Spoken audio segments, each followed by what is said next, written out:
Hello, hello. Apparently I'm live. I don't know if anyone is joining us yet. I'll just wait a little bit. Oh, it's the first time I've gone live. Oh, what's this? No. Hi. So I'm just gonna bring Jo on. Hi, Constantines. So good to see you. Hi, Paula. Give us a little wave if you can see me and hear me. I'm gonna bring Jo on very quickly. Hi, everyone. Hi, Isabel. Oh, Constantines. So nice to see you here. Jo, I'm gonna bring you on in 1 second. Hey, Rachel. So nice to see you. Right, now, Jo. How do we bring Jo on? There she is. Guess ready for some magic. Hi, Isabel. Whoever is joining us. Hello. Yay! Hey, Jo, how are you doing? I just realized I've got this massive reformer behind me. Oh, like a transformer. I'll hide it. How are you? I'm good, thanks, lovely. How are you? Good. So nice to see your face. And my little friend. Oh, hi, Larry. Larry is like in. she's more famous than us, and that's okay. Totally. Hi to Jazzy. I'm just trying to see as many people as I can as they say hello. If I don't see you, I'm not being evil or ignoring you. So Jo, we're gonna start very soon. Cool. Jazzy is saying hello, lovely teachers. Kiss. Hi, Jazzy. So Jazz is a fellow Pilates teacher. Really nice to see you there. Hi, Sandy. Some of you have strange handles, so I can't pronounce them or say them. Oh, send us some love hearts. Yes, I'm loving this. Hey, Luth. It's so sad. I can tell why this is addictive. And someone says hi, Princess L. So Larry, I'm telling you, she's gonna get more attention. Yeah, it's totally. From Gala de Val, if you know Julia. Yeah. So thank you for joining us, whoever is listening live or will be catching up the replay. This is my first Instagram live, so if technology goes well, I will keep the recording, and me and Jo together, we will have it up on our IGTV in our accounts. Hi, Jo from Sandra. Hi, Sandra. Hello from Lisa. This is Julia. So really nice, such a nice way to bring everyone together in a way. So Jo, some people already know you. Some people don't know who you are. I know how amazing you are, but can you please tell us, who are you? Who am I? Why breathing? Breathing. Yeah, all about the breathing. And a little bit of Pilates now and again. So I kind of went on this journey. I should say it's also my first Instagram live as well. So who knows whether this is all going to work. Hopefully it will, fingers crossed. So I was diagnosed with asthma when I was, when I was 24. So it had always been a thing. Like, I was a professional dancer, so during my training it was always this thing that kind of popped up, that I'd get this cough, and whenever I got a chest infection I'd get this lingering cough afterwards. And they kept saying, no, it's not asthma, you're fit, it's just, it's taking a long time to get over the chest infection. But I always thought there was something there, but nothing got diagnosed until I was 24, and I saw a really good GP who was really sporty. So he recognized it as exercise-induced asthma and realized what was happening. So I'd get this cough every time I started running and I was rowing, and he recognized that that was what was happening.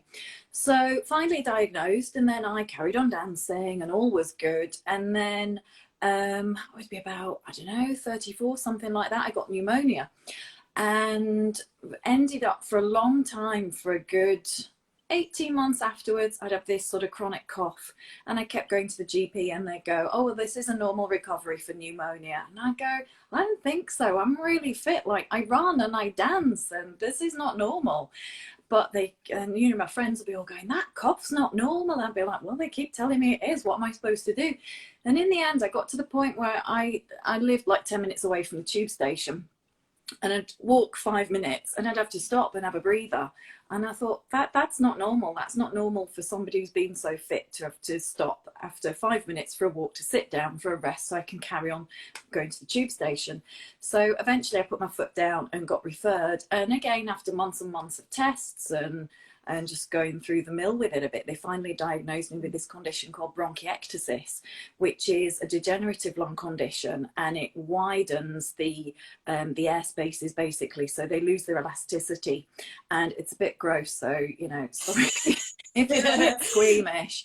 And it means the mucus pools at the bottom of the airways, and it gets stuck, so it's more likely to get infected. And when it does get infected, it can make you really poorly. So I had to go through respiratory physiotherapy and learn all these different clearance techniques. And yeah, I remember saying to the consultant, he was sat in his room, and he goes, so this is the thing, this is a permanent condition. We'd gone through all the things it could have been. It could have been cancer, it could have been this disease, that disease, it could be that you'll get better, it could be that this is permanent, all these different things. And in the end, I was like, you know, I'm a fit person. I have a, you know, by then I was a full-time Pilates teacher. This is my job. This can't be a permanent condition. How do I do my job and live with a permanent lung condition? So I said to the consultant, I said, how do I get fit again? And he went, oh, just get on a treadmill, you wheeze a bit, but you'll be all right. I said, that's not an acceptable answer. That's just outrageous. But that was the level of help that I was going to get. So yeah, after a few tears, a lot of frustration, it's like, okay, what am I going to do about this? I have to sort this out. So through the British Lung Foundation, I found this respiratory exercise specialist in chronic respiratory disease course, and I did that, and I basically learned how to rehab myself. And that's kind of where it came from. So as part of the training, I had to do a placement at St Thomas's in London on their pulmonary rehab department, and I met lots of people with lung conditions, and I'd never met people with lung conditions because you don't see, you know, yeah, you see people with asthma, but people with conditions like me, they're quite rare. So I'd never met anybody like that. So it was like it was meant to be, because it gave me a lot of confidence that, you know, I can have a life and live with this condition, and yeah, have the career that I wanted as well. And they were so receptive that I was one of them and wanting to be in that situation, helping them and improve their fitness. So yeah, it really gave me this focus that this was what I was going to do. And then when I looked at how I could kind of carry on, and a lot of people do that qualification and then they go and they do group exercise in the community, and they work with people that have done pulmonary rehab in the community. So they get discharged from hospital and they go into their classes in the community. And I thought, well, the problem is for me, if these people have got infections, I'm really susceptible to pick up these chest infections and various things. So it's not going to be so ideal for me to be in that situation. How else can I do this? So I thought, okay, so I need to develop something myself. As a Pilates teacher, I combine the two things together, and I show other Pilates teachers how to work with people with asthma and lung conditions. And that's a very long story cut, kind of short, but that's where it all came from. It's a great story, and I think partly one of the biggest reasons I wanted to speak with you today is to for other people to hear your story, and to understand how much integrity and how much authenticity there is behind the reasons why you're doing what you're doing. And this is really personal, and this is really important as far as I understand it. It's not just oh, this sounds really interesting, I'm going to go and do it. It's Absolutely. something that literally saved your life. Yeah, totally. So it's very, to me, it's very interesting that you've had a challenge, and you just decided that the advice you were getting was not good enough, and you decided to do something about it. And I think both of us as Pilates teachers probably come across a lot of people who end up to our classes who experience something like that at some point in their lives. a lot of people not feeling heard or Yeah. not receiving the kind of tailored approach that is needed sometimes. Yeah, for sure. So Jo, you've had personal experience, but also professional experience in working with people with various lung conditions and breathing, Yeah. respiratory conditions. So I want us to move to our favorite subject that we've talked about a few times now. Yeah. And if it's okay, I will open this up with a very specific thing, and then I'll leave it with you in Yeah, of terms of course. how much you want to kind of delve deeper. So in the UK, a few weeks after lockdown, there was a video that started going around social media. There was The indeed. video. So fellow Pilates teachers and fellow fitness professionals would probably know what we're talking about, but it doesn't even matter what the video itself has done and where it is now. Yeah. But that's kind of the instigator of our conversation. Sure. And why we wanted to come on live. Sure. And that video came up, and for someone like me or someone else who is not familiar with respiratory health and lung conditions, we would think, oh, this is really nice, useful advice. But Yeah, you had a different take on it. Would you mind sharing and giving us a little bit of context? Yeah, of course, of course. So you probably, I mean, I think most people saw it on Twitter or Facebook. It was, and bless, I actually feel really sorry for the doctor, because it turns out what I've heard, who knows what you hear on social media is true, which again comes down to this video. But this poor doctor had done this video for his family, and somebody kind of leaked it on social media. I think one of his family members thought, oh, this is great, and wanted to share it. There was the right intention behind it.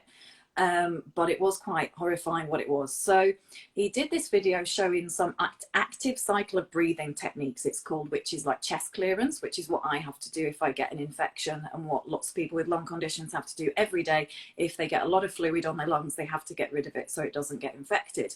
And this was shared, his post, he's not a respiratory doctor, so he got somebody with him, and he showed a really, let's say, poor demonstration of the active cycle of breathing technique. And it went viral because J.K. Rowling tweeted it, and then it went all over the place. And it was like a cure to COVID. You get COVID, you do this, you're going to get better. And I was like, no, like his technique, bless him, was awful. And like I say, he did have the right intention behind it. So, when I found out the full story about it, at first I was just horrified, and then you actually hear the background about it, and it's a little bit different. But he did it for his family in the hope that any of them got sick, that they would be able to help themselves. And like I say, then it got passed around, and it was all over the place. And there was an education provider who shall remain nameless. I've never done any courses with them, but they posted it. And I thought, as an exercise professional, I'm not going to post on this video and say this shouldn't be being shared. I'm going to message them and just say, maybe you want to research this a little bit. This is not a great technique to show everybody, and I'll tell you all the reasons why in a minute. The response I got was not great, put it that way. So I no longer follow them. We had a bit of a to and fro conversation, and they just weren't interested.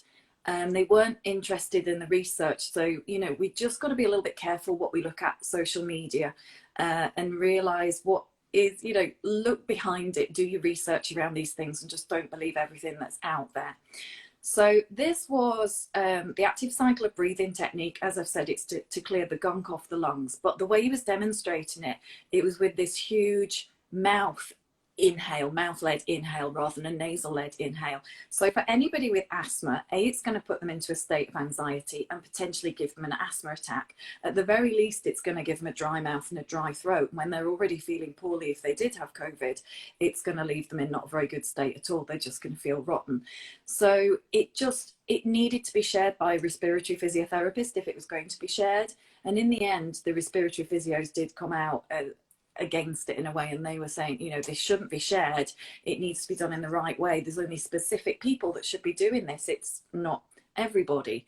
So yeah, it wound me up a lot, because it just wasn't appropriate for it to be shared. I mean, I know how to do that technique properly. I'm not going to put it on Twitter or Facebook. It's just not appropriate for everybody. We just got to be a little bit careful what we read, and make sure we do research these things that we see online. So from your experience and based on your understanding, are there any, apart from your own Instagram account, Yeah. which we will share later, are there any other resources or kind of more, what's the word? Reliable sources of Yeah. information for respiratory health that people can go to if they Yeah, want to for find out sure, more? for sure. So I post little bits on the Vital Breath workshop, and I've also got my workshop which we can talk about, or people can find it for themselves. There's Patrick McEwen. He is part of Buteyko method, which I'm a big fan of. Again, you've got to look at it properly. Don't take little snippets of it. Do look at it, read the books, watch the videos. Really, really useful. There's some great guys called Power Speed Endurance. They're on social media. And they look at sort of respiratory things as more of looking at going forwards into a training aspect rather than looking at disease and that sort of thing, and improving respiratory stuff. They're very much from a like improving performance. So for sports people and people that are really into running and that sort of thing and staying fit, maybe they prefer more of the Power Speed Endurance stuff rather than the more gentle approach, shall we say, of Buteyko maybe. But then Patrick McEwen, he also has something called Oxygen Advantage, which is now more aimed at the performance aspects of breathing. Yeah, brilliant. Thank you. And let's put this into context a little bit with the Pilates. Let's join all the dots together. Yeah. So you're a Pilates teacher and an exceptional one at that. Bless if you don't mind me sharing my opinion.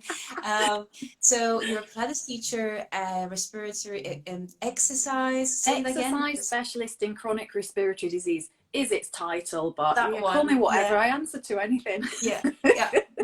breathing lady. So putting all that stuff together, and from your years of experience as a teacher, as a Pilates teacher, and someone who delivers workshops now to Pilates teachers about breathing and that kind of aspect of our work, this may be a bit hard to summarize, but have you got any overall top tips to anyone who's watching about how to look after their lungs? What is it that they need to look out for in terms of their breathing and their general health in that area? Yeah, it's a big one. Just not long enough. Nasal breathing. So many people have dysfunctional or disordered breathing patterns. They breathe through the mouth. When they sleep, they breathe through the mouth. So that's my big takeaway, is to breathe through the nose. We have something called nitric oxide, which is produced everywhere in the body, but the respiratory system, it's produced in the nose. When we inhale through the nose, we bring that nitric oxide into the lungs, and it's a dilator of the blood vessels. So it enables us to get more oxygen into the tissue. So it helps with oxygenation of all the tissues, just get that oxygen into the blood, get it around the body. But it's also antiviral and antibacterial. So again, it's been kind of put out there as a bit of a, breathe like this, and it's a kind of a protection against COVID. There's been some studies on SARS, but not on COVID-19. So I would say if you are a mouth breather, definitely start trying to nasal breathe. It can be uncomfortable at first, and you do need to build yourself up. There's something called CO2 tolerance that you need to get used to. You need to build up your CO2 tolerance to be able to nasal breathe all the time. And even when you're doing cardiovascular activity, to breathe through the nose, which kind of comes in line with the mask wearing as well. So if we breathe through the nose, mask wearing will become, or face covering wearing, I should probably say, will become more comfortable. It tends to be nothing really to do with the breathing that's the problem with face coverings. It's more to do with the anxiety and the feeling of claustrophobia. So we just have to, build it up and really breathe slow. And my favourite thing is, I'm going to give, in the last minute, I'm going to give you an experiment, Miss Melanie. Give me a deep breath. Show me what a deep breath is for you. Me? As a Pilates teacher, or as a non-Pilates? Deep breath, don't think about it. Yeah. Yeah, so we see what happens. You did that very well, Miss Melanie, without any... I like pleasing my teachers. So we get that little lift of the shoulders. So for me, when you see a deep breath, exactly, all this goes up. And a lot of people also breathe through the mouth when they do a deep breath. For me, low and slow. So slow breath, low breath. I don't like deep breath. I did do a little video on it on my Instagram, just because we need to, excuse me, get that breath really low down into the rib cage, out of the shoulders. What is it doing? I'm loving it. It's hilarious. Just like, yeah, whatever.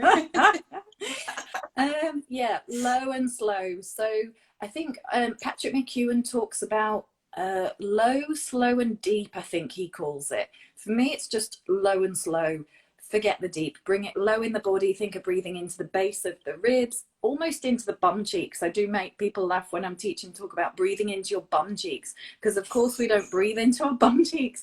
But if we think of bringing that breath as low as we can in the body, we, 60% of our lung tissue is behind our midline, and a lot of it's at the base of the lungs. So we really need to draw. Say that again. 60%. Let me shuffle around here. Oh, you can't see me, so it's pointless.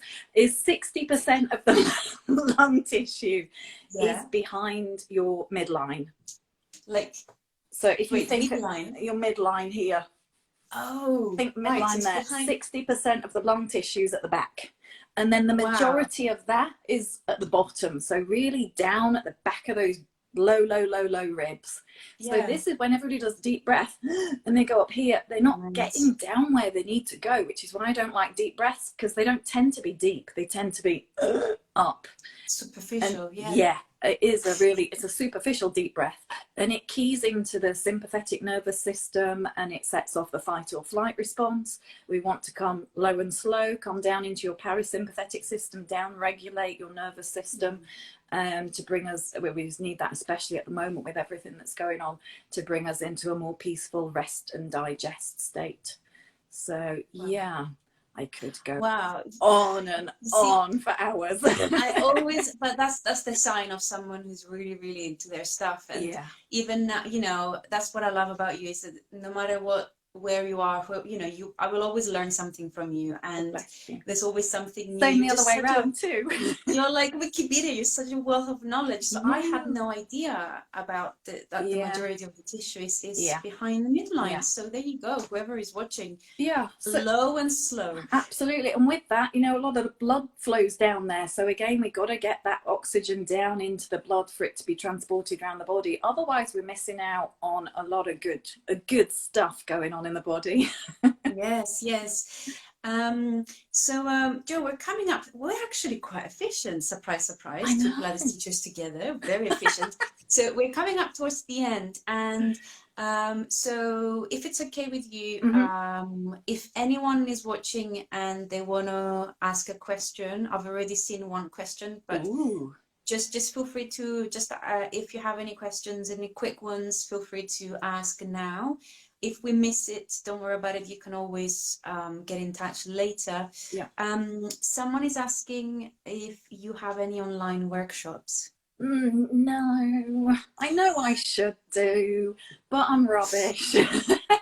I like the live experience. I'm going to be honest. I like doing online stuff myself. I've come to do a few bits over lockdown periods, so I kind of do like the convenience. But I don't know, maybe I'll change my mind about it. For my own workshop, I like the to and fro. I like people to be able to ask questions and we can delve deep. I feel you miss a little bit of that to and fro on Zoom when you're having to mute everybody.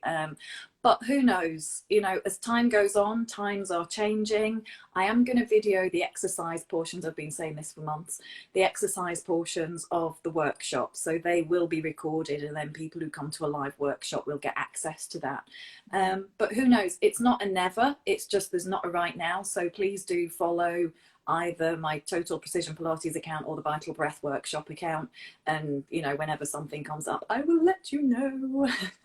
Yes, so the person who asked the question, her handle is Kukilo. I can't pronounce, sorry.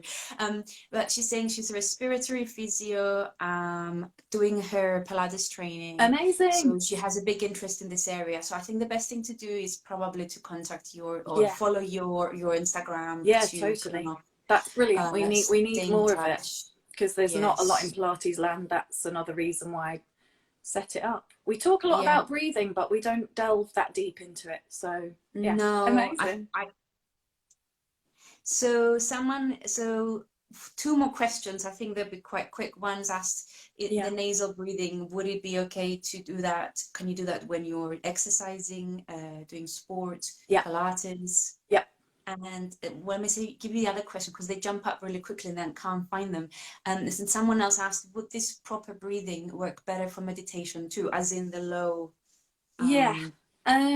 So in breath work, meditation, there are lots of different breath patterns, and that's fine to do. You just got to understand why you're breathing in that way. So I have done breath work classes where it's all been mouth breathing for the whole hour. It wasn't comfortable at first because I'm so used to nasal breathing now, but they have specific reasons. And that's fine. It's that 1 hour, and then you go back to your nasal breathing. So it all has its place, and all these different breath patterns have different effects on the body and the chemical balance of the bloodstream, and you know, different ways of affecting the nervous system, and that's fine. Just 99.999% of the time, nasal breathing, for sure. Yeah. Great. Well, Jo, I think brings us really nicely towards the end, but before everyone goes, we have some really important things to share.